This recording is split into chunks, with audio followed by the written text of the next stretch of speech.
সাধাৰণতে বাৰিষা কালত আমালোকে যেতিয়া স্কুললৈ যাওঁ তেতিয়া বৰষুণ আহিলে আমালোকৰ ছাতি নাইবা ৰেইনকোট ল'ব লাগে।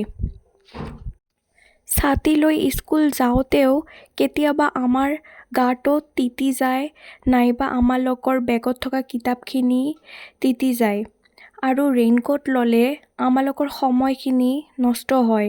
কেতিয়াবা শিক্ষকে ক্লাছৰুমত এই তিতা অৱস্থা দেখি সোমাব নিদিয়ে। গতিকে ইয়াৰ কাৰণে এটা সহজ উপায় আমালোকে উলিয়াইছোঁ। এটা ছাতি লৈছোঁ আৰু এই ছাতিৰ লগতে তলত এটা প্লাষ্টিকৰ আৱৰণ যিটো বগা ৰঙৰ হ'ব আৰু সেইটোৰে আমি বাহিৰৰ সকলোখিনি দেখিব পাৰিম। সেইটোত এটা চেইন অৰ্থাৎ জিপাৰৰ পদ্ধতি থাকিব যিটোৰে আমি খুলিব পাৰিম বা লগাব পাৰিম আৰু সেইটোত ইমান সময় নষ্ট নহ'ব।